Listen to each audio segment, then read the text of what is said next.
How was I supposed to know why my teacher hated me? Mr. Weber taught ninth grade English, and from the very first day, something about the way he looked at me felt off. Not angry, not annoyed, just cold. Like I'd already disappointed him before I ever opened my mouth. He didn't yell. He didn't insult me outright. That almost made it worse. He smiled at everyone else, joked with them, called them by nicknames. When he looked at me, his smile stopped just short of his eyes, like it was something he put on out of habit, not sincerity. Every paper I turned in came back bleeding red ink, not the normal kind either, not watch your commas or expand this idea. It was surgical, brutal, lines drawn through sentences that were identical to the ones my classmates had written, marginal notes that felt personal, vague, lazy, unclear thinking.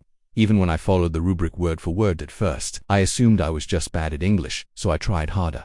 I rewrote essays 3 times before turning them in. I stayed up late rereading chapters. I asked classmates how they structured their responses and copied the format exactly. Still, the grades never changed. C's turned into D's. D's flirted with F's. I went to my school counselor after the 3rd failed quiz. I sat across from him in his tiny office, posters peeling off the walls, the smell of burnt coffee in the air, and explained everything. The red ink, the impossible rules, the way nothing I did ever seemed good enough. He nodded slowly, steepling his fingers. Mr. Weber is one of our most respected teachers, he said. 30 years, never had a complaint. I'm not saying he's bad, I said quickly. Something feels different with me. He gave me a tight smile. Sometimes students misinterpret high standards as personal criticism. Maybe focus on your attitude. That was it. Conversation over. At home, things weren't any better. My dad was perfect, or at least, that's how everyone talked about him. Former varsity track captain, strata student, successful career, the kind of man who ironed his shirts on Sundays and organized his tools by size. When I complained about school, he barely looked up from whatever he was reading. Try harder next time, he'd say. Always the same line, like a pre-recorded message. So I stopped asking, I stopped complaining, and I accepted, slowly and painfully, that no matter what I did, I was going to fail Mr. Weber's class. But the rules kept getting stranger. He didn't use scantrons for quizzes. We filled in bubbles on plain white paper. He insisted the bubbles be fully dark, but not so dark that the ink bled through. He deducted points if they did. He made me rewrite entire quizzes because my handwriting wasn't uniform. He once pulled out a ruler, held it against my paper, and told me my margins were off by 3 millimeters. 3 millimeters. He deducted points because my periods weren't centered correctly at the bottom of sentences. I didn't even know that was a thing. I didn't know periods had a position beyond at the end. I started feeling like I was going insane then. One day at lunch, I finally snapped. I was ranting to my friend about how my thesis statements had to be underlined twice in blue ink, specifically blue, and he just stared at me. What are you talking about? He asked. I pulled out my assignment sheet and slid it across the table. He frowned, then reached into his backpack and pulled out his own. Same assignment title. Same due date, but his sheet had 3 sentences of instructions. Mine looked like a legal contract, extra clauses, formatting requirements, font spacing rules, handwritten exceptions, entire paragraphs that didn't exist on his. My stomach dropped. After class that day, I walked up to Mr. Weber's desk. Mr. Weber, I said, keeping my voice steady, I noticed some other students don't have the same requirements I do. He smiled, but his eyes stayed cold. Different students need different structures, he said calmly. I blinked. But other students are getting A's with the same answers I'm getting D's on. I checked. He didn't flinch. Maybe you need more guidance. Then he picked up his red pen and started grading another paper, dismissing me without another word. That night, I laid both assignment sheets on the kitchen table and showed them to my dad. Side by side. Proof. He barely glanced at them. Your grades speak for themselves, he said. If you applied yourself instead of looking for excuses, you'd do better. My voice cracked. Dad, I'm showing you proof. He folded his newspaper slowly. That's what winners do, he said. They rise to challenges. I stood there waiting for him to really look at me. He didn't. Something inside me went cold. I went to my room, lay on my bed, stared at the ceiling, and for the first time, I stopped trying to prove I wasn't the problem. Instead, I started planning. I didn't tell anyone about the plan at first. Not my friends. Not my mom. Definitely not my dad.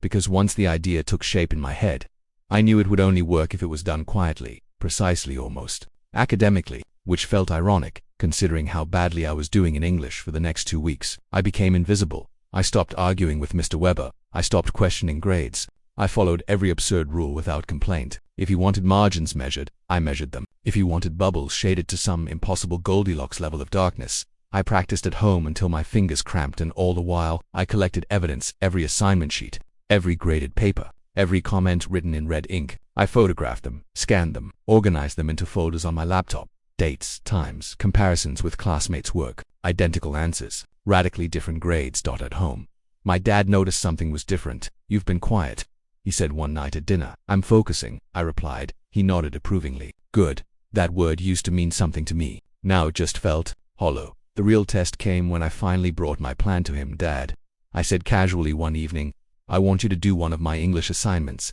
He laughed. Actually laughed. "Why would I do that?" "So you can see what I'm dealing with," I said. "Same rules, the same time frame. If you get an A, I'll admit I'm the problem." He leaned back in his chair, confident. "Fine, I'll show you what effort looks like." I handed him the assignment packet. All of it, the extra rules, the formatting demands, the handwritten notes Mr. Weber had added just for me. I watched his expression shift as he read. "This is detailed," he said slowly. "That's one word for it." He had 3 days. For the first time in my life, I watched my father struggle. He erased and rewrote sentences over and over, measured margins with a ruler, practiced filling in bubbles on scrap paper. He even muttered to himself about period placement. On the 3rd night, he looked exhausted but proud.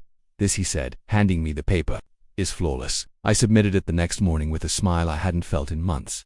4 days later, it came back, D-. Red ink everywhere. Bubble density inconsistent. Margins deviate by 0.3 inches. Thesis structure lacks clarity. I didn't say a word. I just slid the paper across the table. My father's face went through shock, denial and anger in about 4 seconds. "This is ridiculous," he snapped. "There's no way." He grabbed his phone and scheduled a parent-teacher conference on the spot. Friday. Didn't feel relief. I felt dread. Because something told me this wasn't going to end the way I expected. Conference started normally. Mr. Weber greeted my dad politely. They shook hands, sat across from each other. I sat beside my dad, arms crossed, heart pounding.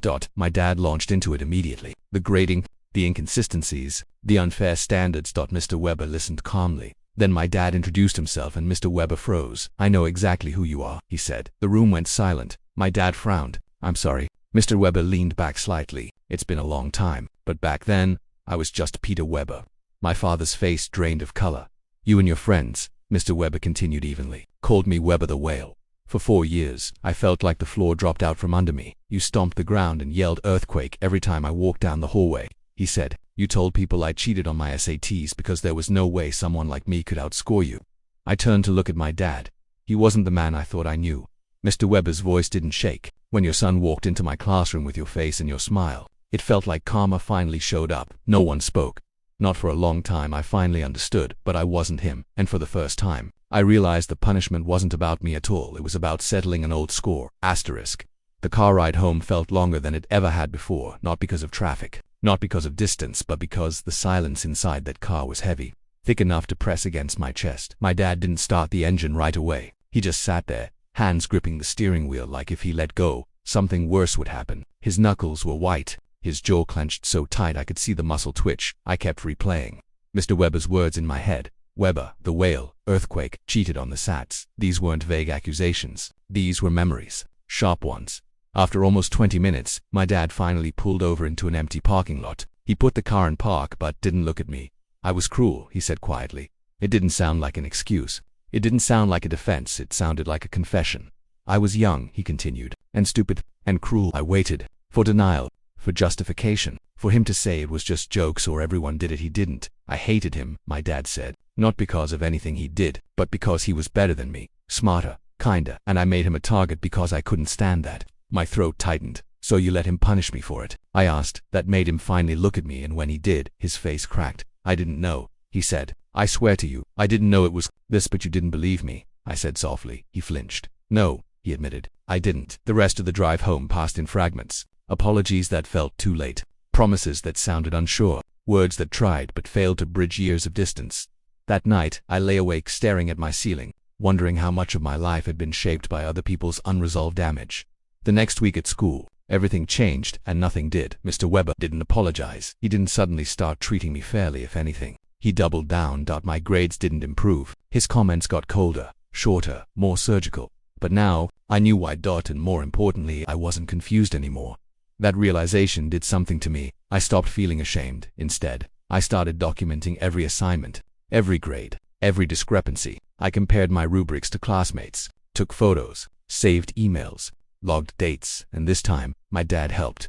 He contacted the school board, not aggressively, not emotionally, methodically. Within 2 weeks, the principal requested a formal review. Mr. Weber was placed under observation. The day administrator sat in the back of the classroom. Watching him grade in real time, I saw something new on his face. Fear. He followed the rules that day, gave clear instructions, graded consistently. For the first time all year I got a B+. It felt strange, not victorious, just validating. The investigation took another month, and in the end, the school didn't fire him, but they did remove him from teaching freshmen. They did require bias training, and they did adjust my grades retroactively. My final transcript changed. So did my father. He stopped saying try harder. Instead, he started asking, what do you need? Sometimes damage doesn't end cleanly. Sometimes it just stops growing, and that was enough. The official outcome came in an email sent late on a Thursday afternoon. I remember the time because I was sitting at my desk, pretending to do homework while actually staring at nothing, when my phone buzzed. My dad was across the room, pacing like he'd been doing for weeks, trying to stay busy, trying not to hover. The subject line was boring, administrative review findings, but my hand still shook when I opened it. The school acknowledged inconsistent grading practices. They acknowledged unequal instructional requirements. They acknowledged personal bias affecting academic evaluation. Those words didn't sound emotional. They didn't sound dramatic, but to me they were everything. They meant I hadn't imagined it. I hadn't failed because I was lazy. I hadn't struggled because I was incapable. I had been targeted. Mr. Weber wasn't fired. Part of me wished he had been. Another part of me understood why he wasn't. He had tenure. He had decades at the school. He had allies. Systems protect people like him, but consequences still came. He was removed from teaching underclassmen. He was barred from grading independently for the remainder of the year. Every one of my assignments was re-evaluated by a neutral panel. My final grade jumped from a D to a solid B. Not perfect, but fair. The day the change reflected in the online portal, I just stared at the screen for a long time. It felt surreal, like watching reality finally catch up to the truth I'd been living in all year. School didn't magically become easier after that, but it became lighter. I didn't dread English class anymore, mostly because I wasn't in it. I was transferred into an independent study section with another teacher who, for the first time, treated me like a student instead of a stand-in for someone else's past. The bigger change, though, it happened at home. My dad changed in ways I hadn't expected. He stopped dismissing my concerns about anything. School, friends, stress, fear. One night, weeks after the conference, he knocked on my bedroom door and sat on the edge of my bed. He didn't bring advice. He didn't bring solutions. He brought honesty. I don't recognize the person Mr. Weber described, he said quietly, but I know he wasn't lying. He swallowed hard. I spent my whole life believing discipline and achievement made me a good man. I never stopped to think about who I stepped on along the way. That conversation didn't erase the past, but it changed the future. He apologized not once, but many times. To me, to my mom, eventually, even to Mr. Weber, in a letter that didn't ask for forgiveness, didn't justify anything, and didn't demand reconciliation. It simply acknowledged harm. I don't know if Mr. Weber ever read it. I don't know if it mattered. What I do know is that something in him shifted too. I saw him once, months later, in the hallway. He didn't glare. He didn't smirk. He just looked tired. And for the first time human. We didn't speak. We didn't need to. By the end of the year, I wasn't the same person who had walked into ninth grade terrified and confused. I had learned something no textbook ever teaches you: that authority can be wrong, that fairness isn't automatic, that silence protects abusers more than victims. And I learned something harder: that sometimes the people you trust most can fail you not out of malice, but out of their own unresolved damage. My dad and I are closer now than we've ever been, not because he's perfect, but because he finally listens. As for me, I stopped trying to earn worth through perfection. I stopped believing grades defined intelligence. I stopped assuming struggle meant weakness. And every time I see a red pen now, I don't flinch, because I know the difference between correction and cruelty. And I know deep in my bones that what happened to me was never about my ability, was about someone else's past. And it ended with me.